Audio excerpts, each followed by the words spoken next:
Bhagavad Gita is a book of mankind's collected experience of and answers to life's most basic questions. Who I am, from where do I come, what is my purpose and destiny, and most practically, how do I find happiness? These podcasts originate in the lectures of Neil Bhatt, a disciple of Swami Chinmayananda. They are presented here in 20 to 30-minute segments, each covering 3 of the Gita's 701 verses. Welcome to Gita Wisdom for Daily Living. We will be discussing Chapter 2, Sankhya Yoga, Yoga of Knowledge. So Yoga of Knowledge means uniting with the knowledge. So the knowledge can be generally classified into 2 categories. One is secular knowledge and sacred. Secular is the knowledge about the world of objects.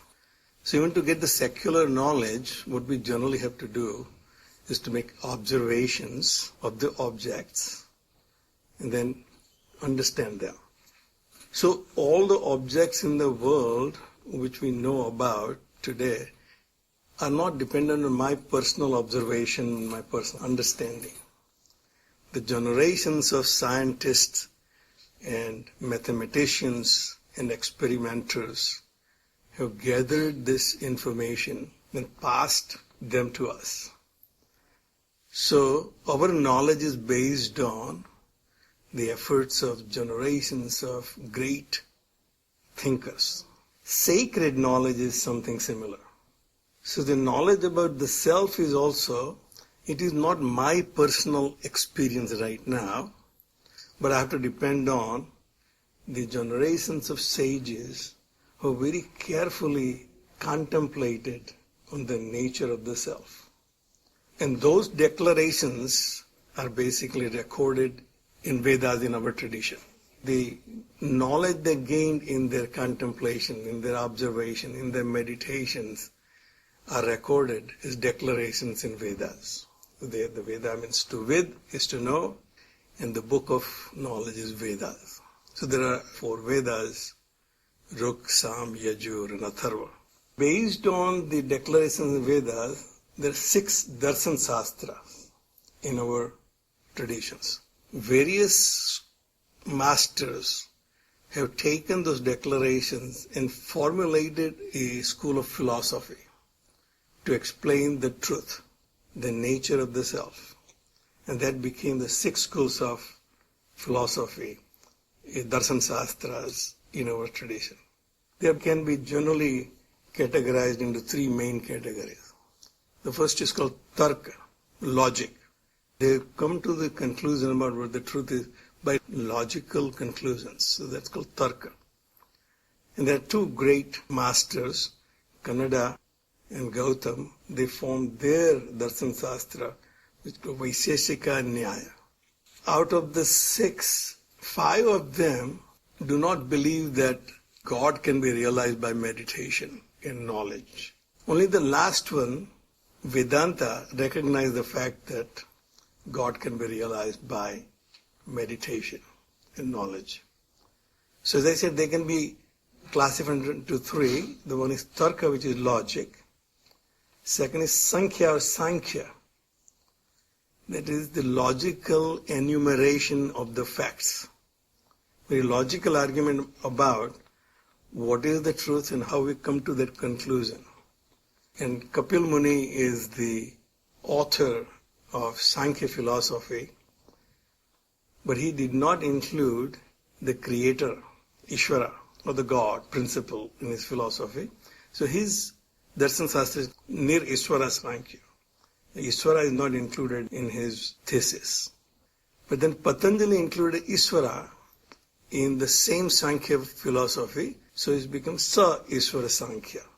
And the last one is called Mimamsa, deliberations, deliberating the fact, deliberating the facts which are available to us and come to the conclusion what is the real truth. It's called Mimamsa. So the declarations in Vedas are in basically 2 general categories. The earlier part of Vedas is called Karma Kanda. The later part of the Vedas is called Jnana Kanda. The deliberations made based on the earlier part of the Vedas is called Purva Mimamsa. There is Jaimini Rishi made a treatise on this Purva Mimamsa, methodical path of how to achieve the ultimate goal. The ultimate goal in Purva Mimamsa is to go to heaven. All the good deeds or good rituals, when you perform and acquire merits, punya, then you are given a place to experience happiness and peace and bliss. And that state is called Swarga. So the goal of life as per Purva Mimamsa is to achieve the Swarga. Based on the Jnana Kanda, the later part of the Vedas, the Darshan Shastra which was developed by Sage Badarayan is called Uttar Mimamsa. Later means later. So the Uttar Mimamsa is the one recognized the one single entity Brahman. So various teachers and acharyas have taken the basis from one or the other of the Darshan Shastra and created the schools of thoughts in our culture. And there are basically three. Dvaita, the dualistic school. God and I are two different entities. They will never become one. God is the master and I am his servant. Advaita. Madhvacharya founded the school of thought. Ramanujacharya established Visisht Advaita, which says God is the whole and I'm part of him. So most of our Vaishnava Sampradaya is based on Visisht Advaita. And then the last one is Advaita.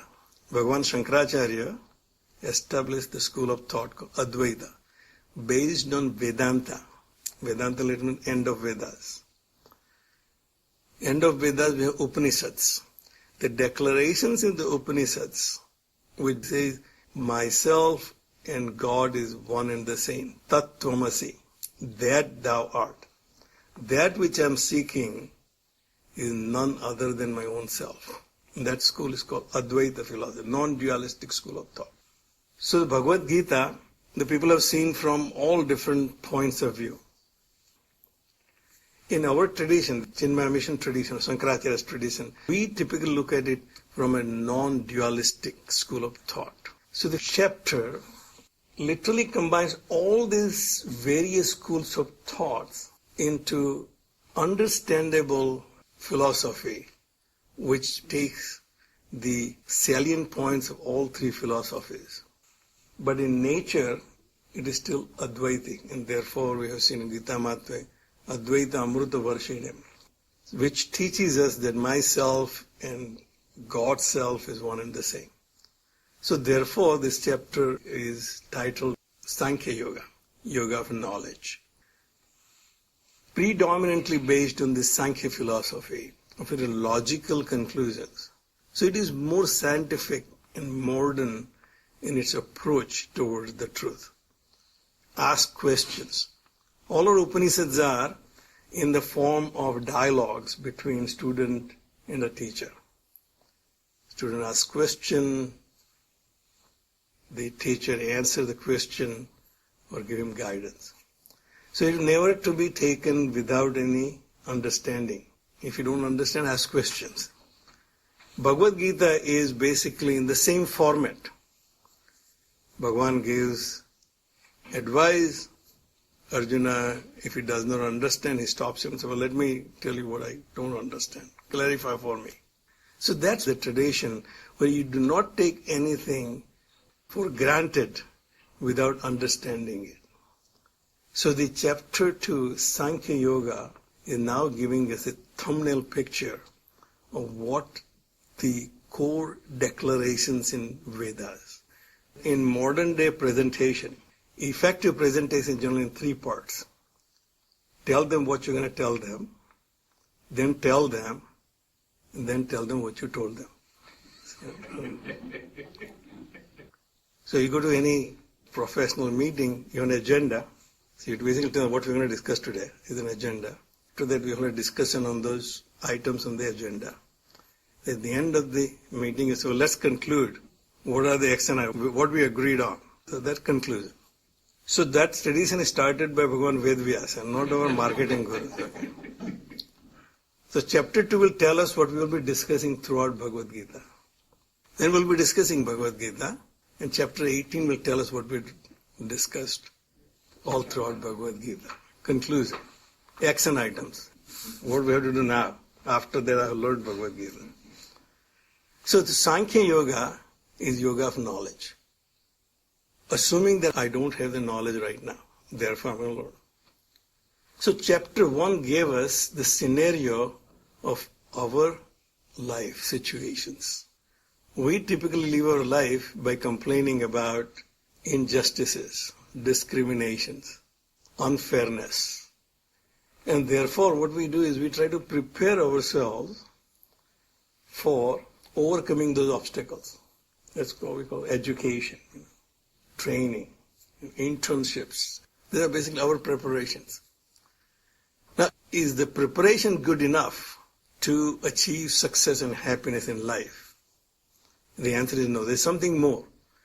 All the graduates who come out from the university, they don't achieve exactly the same results. They're all prepared. They don't achieve the same results. Why?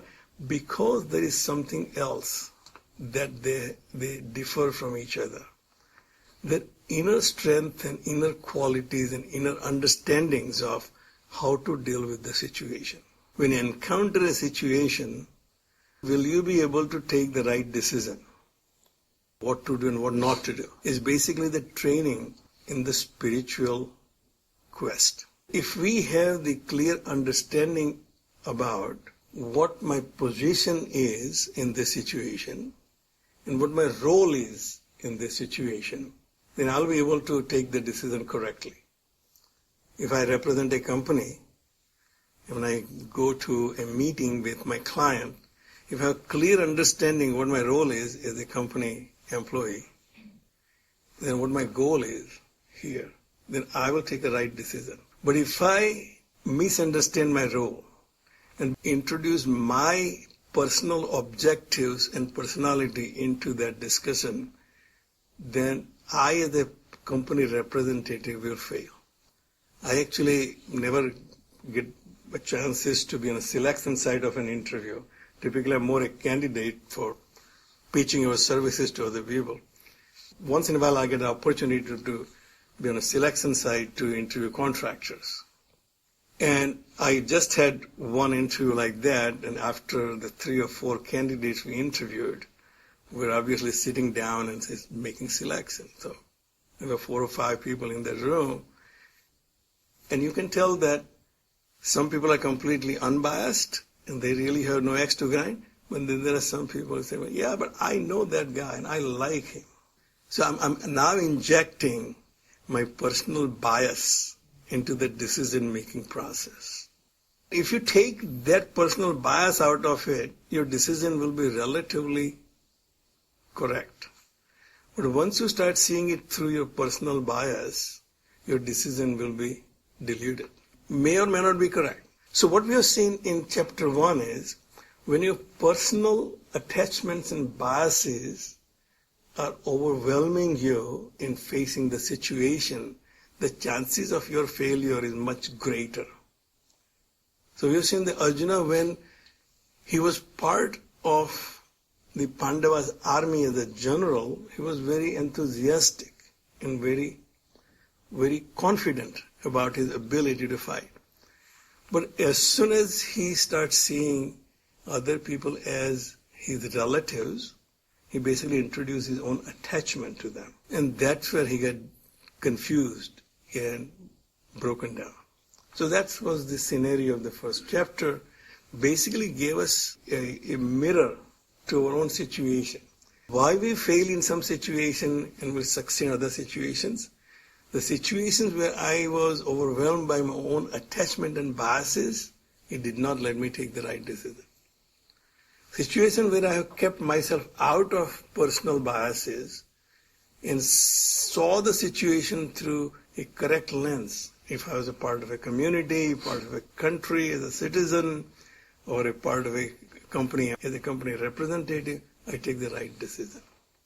So chapter 2 obviously starts with continuation of the dialogue between Arjuna and Krishna. Mainly Arjuna spoke about himself. Krishna has not said anything. Sanjay has been narrating it to Dhritarashtra what's going on. So chapter 2 starts with Sanjaya's reporting back to Dhritarashtra, which says, Tam tatha krupaya vistam asrapurna kulekshanam visidantam idam vakyam uvacha madhusudana. Simple reporting to Dhritarashtra that this is what Krishna said to Arjuna. Because it may be possible that listening to Arjuna, Dhritarashtra may have developed some hope that I think this is going to be the end of it. I think Arjuna is going to convince Krishna to let's pack our bags and go home.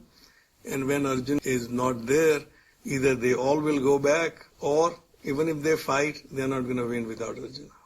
So Dhritarashtra may have some hope that the strategy is working. Arjuna is now broken down completely. In this psychological warfare between what is right and wrong, our emissaries went there, their emissaries came here, we put our argument, they put theirs, we won over Arjuna.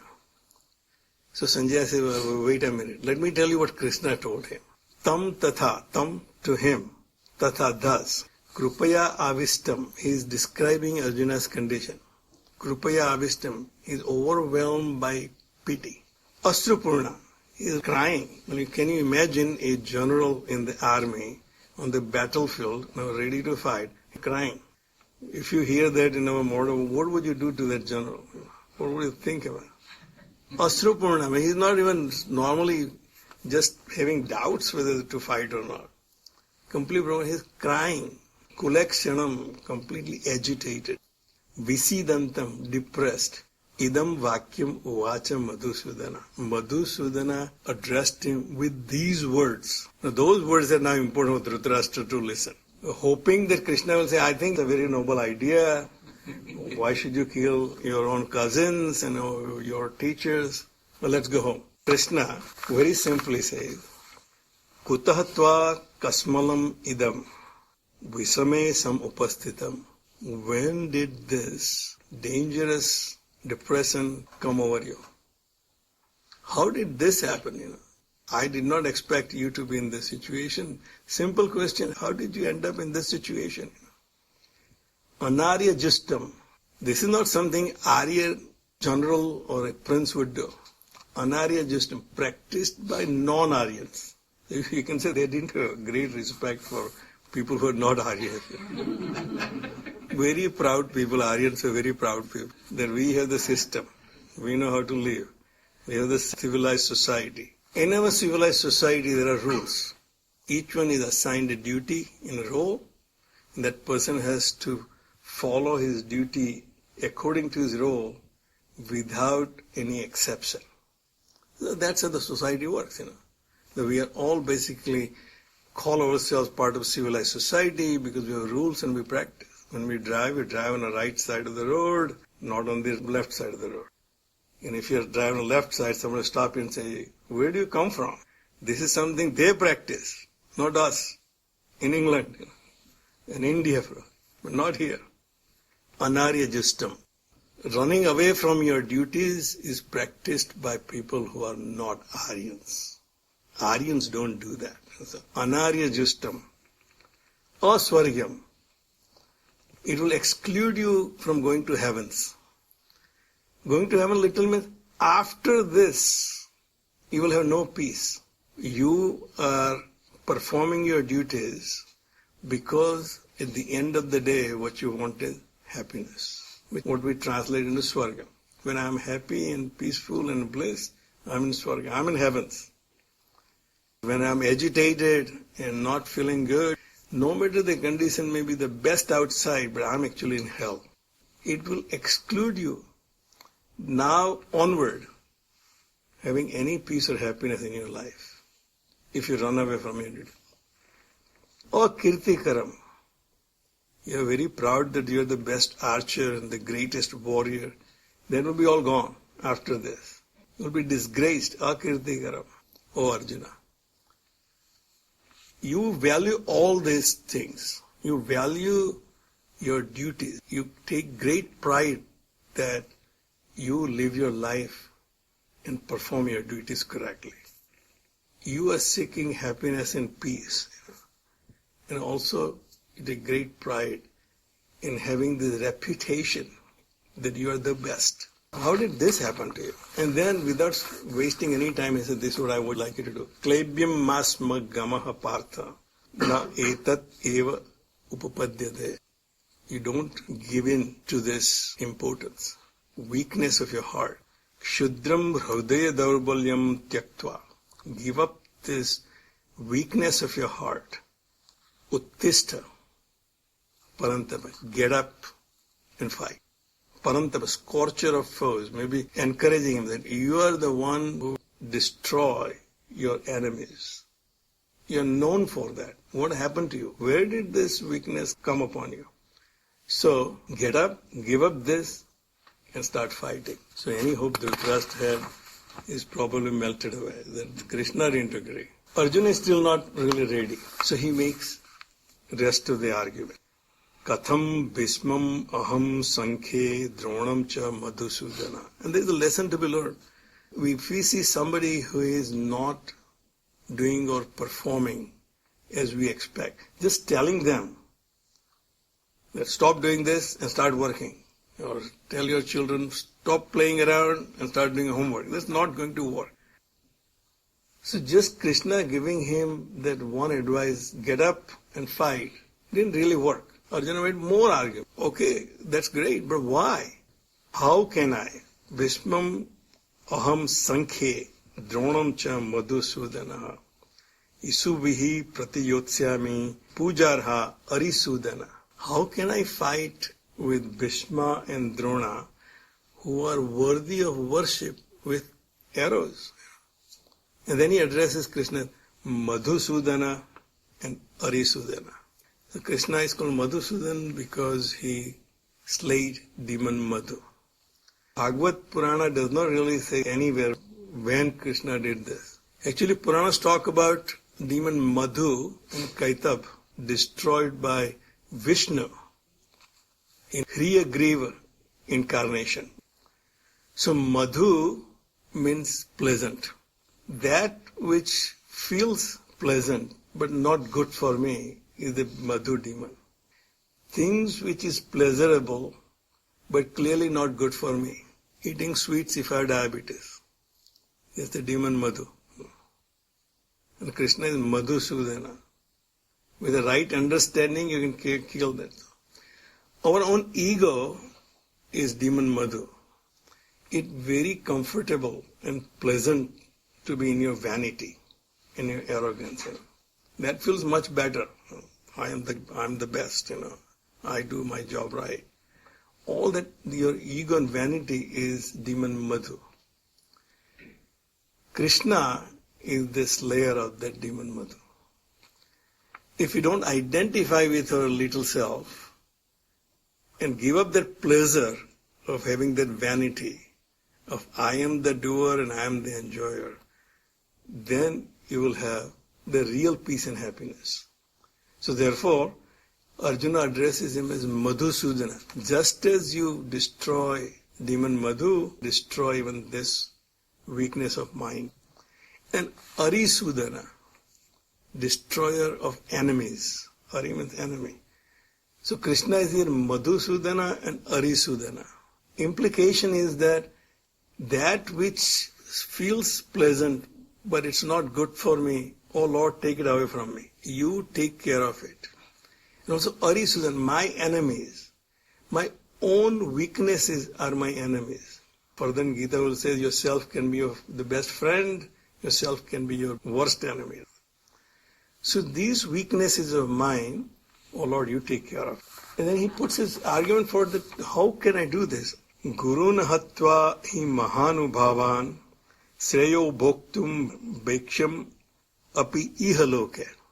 I would rather live a life of a beggar in this world than killing my great teachers. Hatva arthakamanstu guruni hi aiva bunjiya bhogan rudira pradigdha. And if I fight this battle, because you said get up and fight, and even if I win and have the pleasures which we desired and came here to fight this war, those pleasures will be stained by the blood of my teachers and my relatives. So where is the pleasure in it? We'll stop right here. Om Sarve Bhavantu Sukhina Sarve Santu Niramayaha Sarve Bhadrani Pashyantu Ma Kaschid Dukkha Bhag Bhave. Om Shanti Shanti Shanti. Harihi Om. Shri Gurubhyo Namaha. Harihi Om.